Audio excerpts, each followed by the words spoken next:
As long as I've started using fountain pens again, I've always been attracted to Japanese branded fountain pens.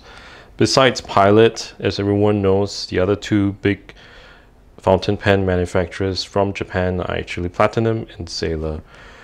Today, I'm going to further explore the Platinum range of fountain pens by looking at the Procyon, starting with a very quick unboxing. So, it comes in a box with I think it's the usual Japanese style with a cardboard covering, and inside you get a kind of a plastic box with the usual literature and instruction manual down here, which we'll not get into today. And we get the pen, the Procyon, which I've gotten in this turquoise color, and that's pretty much it unboxing wise. So it's a decent box. I'm not going to be using the cartridge or this pen for today, but I just wanted to show you how it came in. So basically, as you can see, this is the fine, and the model number of the pen is actually PNS 5000. Take off the tab, and inside you get a very nice matte finish down here. I'm not sure how long it will remain as nice. That's probably the question mark. You know, as compared to the other finishes, like a glossy finish. So there might be marks that will appear down here.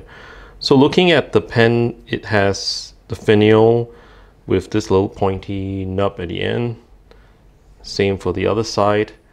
And you get a clip which has a faint outline of an arrow, a la Parker, I guess. The clip itself is not exactly the stiffest, which is fine also because I don't really use clips that much. And it's a screw-on cap, which is important, as I'll get to later on when I show you some of the other pens. Inside you get sorry, before I do that, it says Platinum made in Japan down here, and Procyon. And opening up the barrel or the body, you get metal threads both on the inside and outside, which is cool.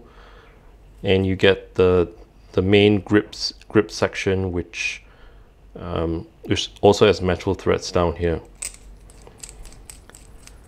So holding the pen, it's short, right? No doubt about it. And the worry I had about marking the finish is if I post, I'm pretty sure that there might be kind of scratches or chipping of this matte finish before long. Section is very small, right? And it's this is pretty much, I mean, you can hold it at the thread area, but this is pretty much where I would hold it. And then you get the nib. So it's a unadorned nib, just says P down here and F.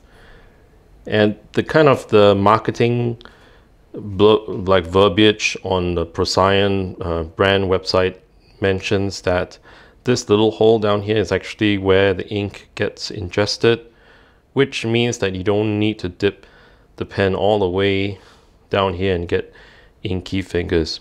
I'm not sure how useful that feature is because, you know, not many people I know, unless they have been, you know, they have nicely open bottles, would be able to dip ink in that precisely.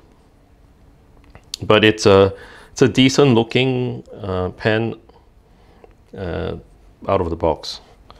So I've already opened up, and this is the fine, like I mentioned. I've already unboxed another one, which is actually this very nice navy finish down here. And in this case, this is actually the medium. So why do I mention earlier on about the cap, right? It's because bringing in the Preppy, which I think it's a fantastic pen. I started with a Preppy, and it writes so beautifully, this nib that it comes with. The only kind of defect, or one of the main defects of the Preppy, is the fact that the caps down here, if you post them too deeply or if you cap them too aggressively, you will get cracks in the, I'm not sure whether it's showing up, you will get cracks in the cap area, which is fine because it's just a cap, but over time, you know, as the crack gets worse, I think you will kind of lose the usage of the pen that way, right? So, which is the advantage of pens like the Plasir, which I showed some weeks back, and the Procyon, where it has a steel hardware at the cap. So looking at the nib, that was the other kind of point I made in my Plasir video, which was the difference between the nib of the Preppy and the nib of the Procyons, or the Cool, right, which is the other model that comes with this particular nib. And you can see that there's definitely a distinct difference. The key difference would be the length of the nib, right? Because like I mentioned earlier on in another video, that would enable the distance between your gripping area and the tip to be a little bit further than the Preppy's, but the Preppy's is kind of offset by the fact that you can actually hold it further back, right? So I'm not sure about that decision to give this pen such a short grip section down here.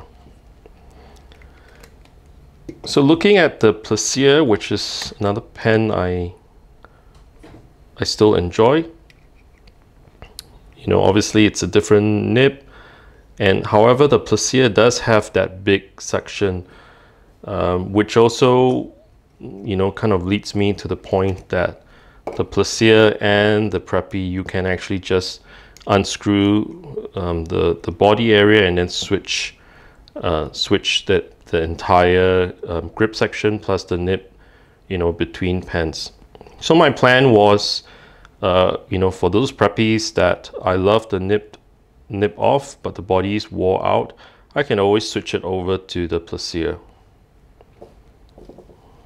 Okay, enough of the Preppy and Plasir. I'm going to switch back to the Procyon, and I'm going to do a very quick writing sample.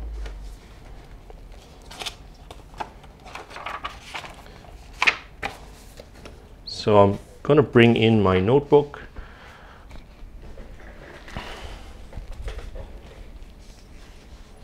And this is actually the medium. I bought a medium and a fine to kind of see the difference between each pen. And like I mentioned, this is the, okay, so this is a dry start for a capped pen.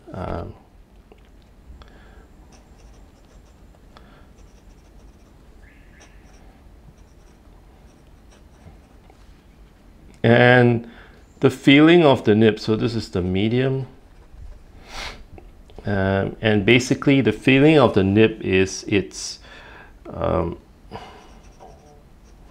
kind of platinum-like, right? So basically,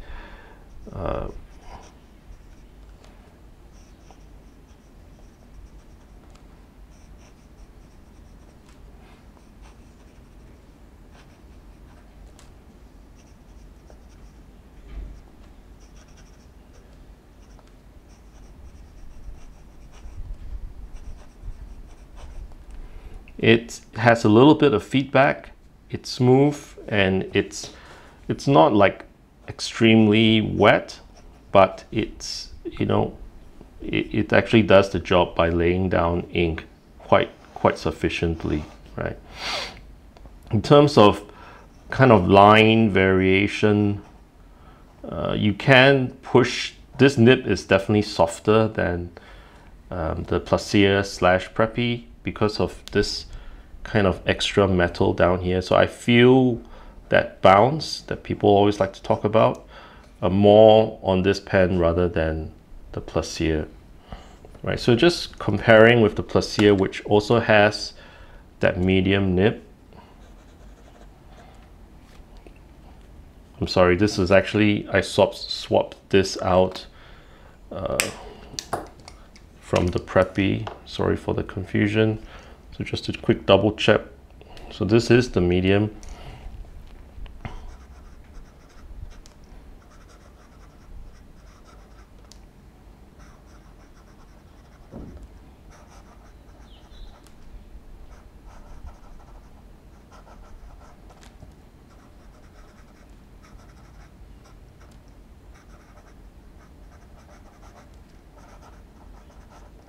So the kind of my feeling for the Procyon compared to the Preppy line, it could just be this one pen, is that it's smoother than the Preppy line. The Preppy line is kind of beloved by a lot of the fans because of that kind of feedback feeling when you write. There's a pencil-y feeling, or the felt tipped marker type feeling. This one is, it kind of loses a bit of that feeling, at least for this particular pen that I have. So that was a very quick look at the Platinum Procyon, right? So I'll attempt to kind of cap it to kind of show you what it looks like. It does get very back heavy once you cap it, right? But otherwise, I think it kind of looks good in the hand, right?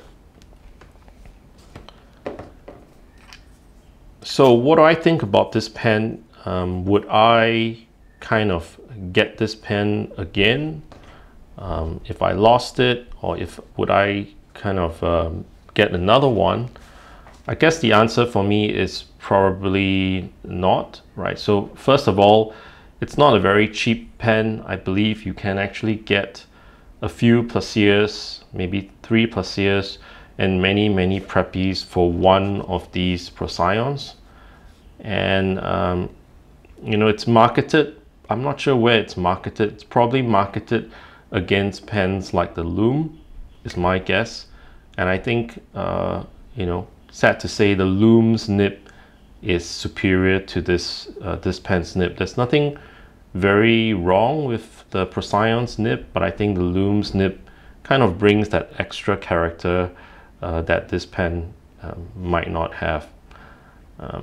So I'm interested to know, for the people who have the Procyon and the Loom and pens in this type of price range, which is like around the $50 to $60 US price range, what they think about these pens. Let me know your comments and your thoughts, and I will see you in the next video. Thanks again. Bye-bye.